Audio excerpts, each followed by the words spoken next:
That wasn't good. What's up, gentlemen? Welcome back to the channel. Shane here with Shooting Crews. Today we are revisiting the Palmetto State Armory 300 Blackout Krink. I wanted to revisit it because I've made a few adjustments here. As you can tell, we finally have a stock on it.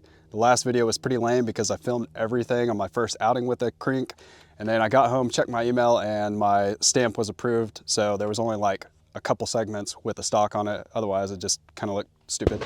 So we'll just start at the front and move our way back, and I'll let you know what we've done. So we've got the Resilient Suppressors RS9. I won this one at Clash Bash 2069 for placing 69th place.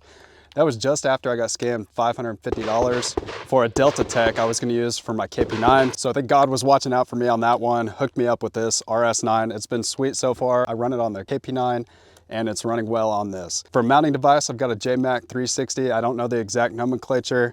I could pull it off for you, but it's kind of hard once the suppressor is mounted to it. Nothing changed as far as furniture. Moving back, I do have a Tula Plum here. Now it will mount in the gun, but you'll see later in the video, the top of the magazine here where it actually holds and retains the bullets in, kind of has a little notch on it, and it prevents the actual bolt from cycling back. So I might try to file that down just a little bit. I don't want to butcher this thing. I mean, it's a historic piece of equipment, so it will mount in there just fine. It's a little bit tight, but it looks cool for photos, and a lot of us buy guns for photos and Instagram and Reddit, so it looks cool for that. Now for an optic, I put a Novus MDS3 up top here. It's a Chinese company making clones of Russian optics that are really hard to get. This one's specifically a clone of the Zenitco Visor 1. It's a super sweet little optic. I like it a lot, although it does seem like there's a little bit of a parallax. As you move your head, the dot seems to move off the target. So I'm gonna try to dig a little bit deeper and see if that's actually the case. I did have a little bit of issue trying to zero this rifle just a few minutes ago. It did seem like I was chasing my zero a little bit, but I did finally get it honed in just to 25 yards.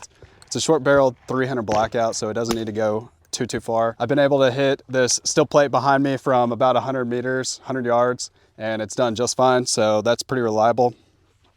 You'll see on this side, we've got the RS Regulate, aka 302M as the lower for the RS Regulate. And then the upper that just has a Picatinny. So we can QD this, take it off. Allegedly, it'll hold 0.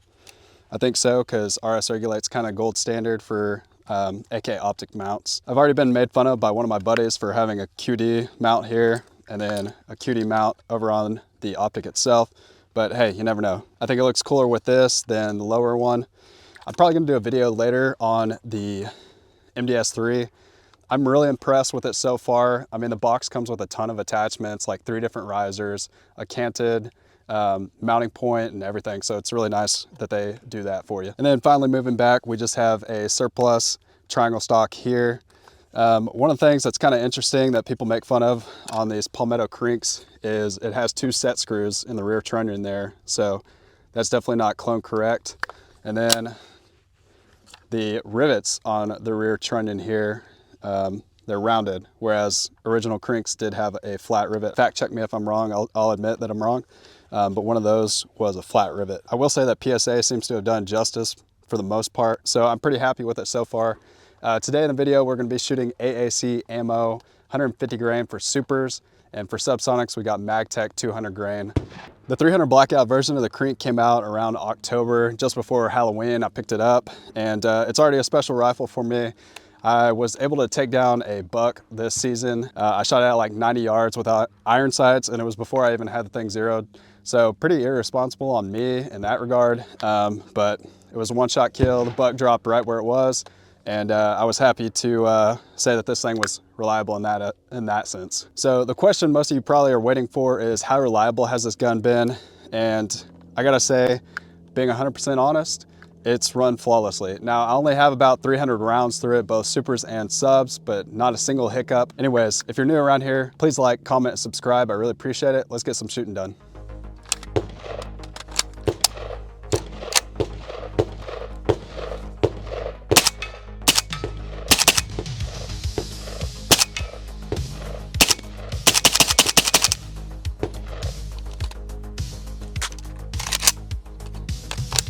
So the Russian Plum magazines will fit in the 300 Blackout PSA Krink.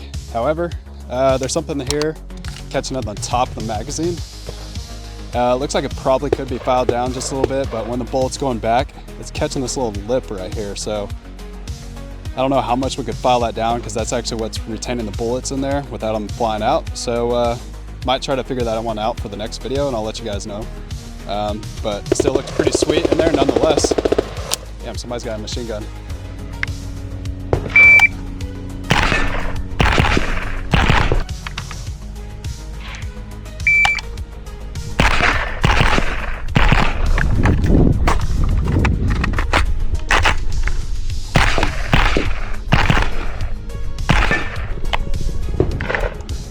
Pretty fun little gun. All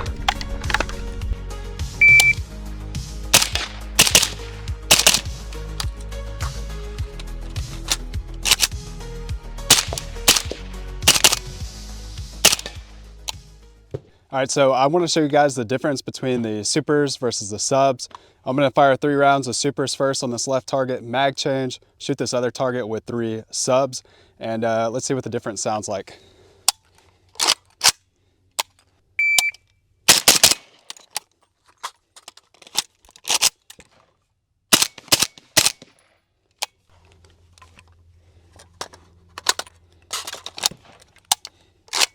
And these are subs, so no ear pro. See how bad it is. Not bad. A little bit of a crack to it, but definitely tolerable. A lot nicer on the ears, so if that's any justification for suppressors to be legal for anybody, that's it right there.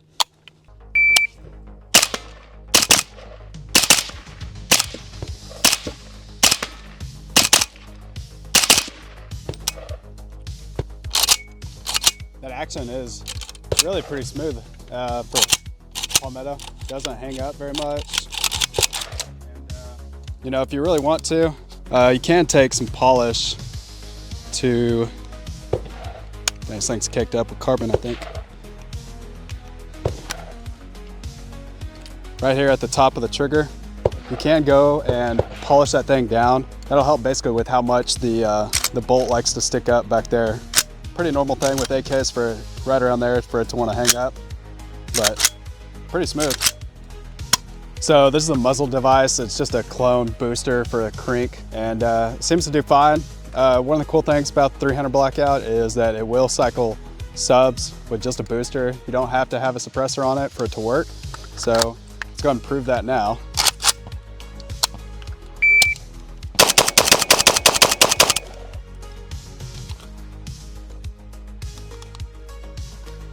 Yep, cycles just fine. So I mentioned before that I have a JMac. This is a JMac 360. I don't know the exact part number, but basically the 360 line, looks like it says X37. This thing is absolutely caked up with carbon. 24F. 24F must be for the thread pitch. You're actually supposed to face mount these, and if you don't know what that is, a quick rundown is basically where you put the spacers actually at the end of the barrel, and you crank down on that so that all the cinching is at the end of the barrel as opposed to down here at the bottom on the threads.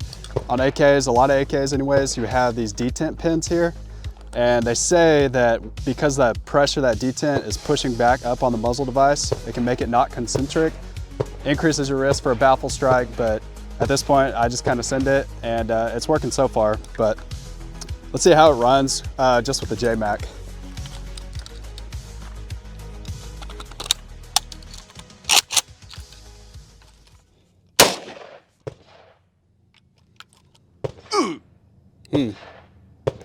That wasn't good. You see that?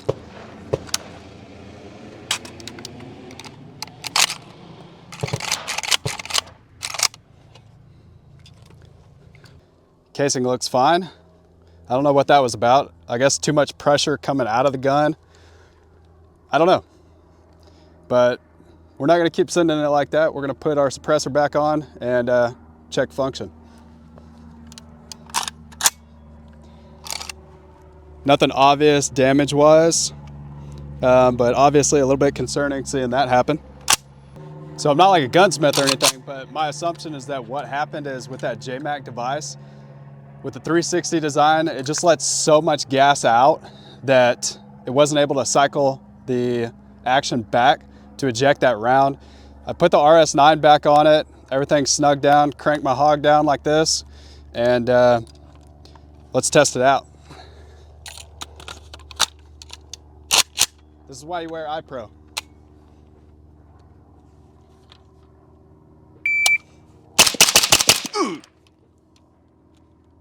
All right, so that looked like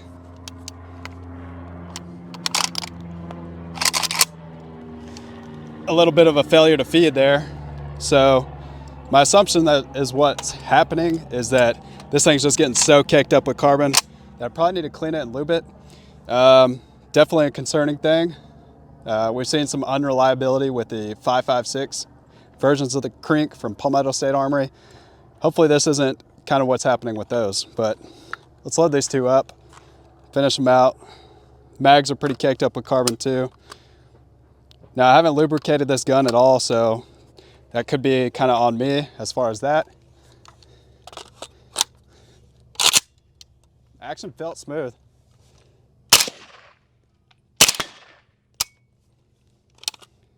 Definitely would like to run a few more rounds through it for you guys to not leave you hanging. All right, this will probably be the last mag through it. I've loaded up 20, these are supers. After that, I just wanted to make sure this thing will run. And so far so good. It's probably just getting really dirty, but let's see.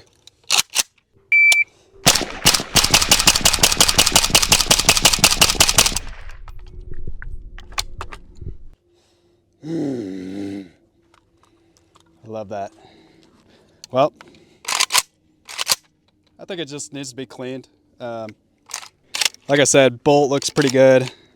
Front trunnion, nothing too concerning. It's caked up with carbon. That's about all I can tell you. And yeah,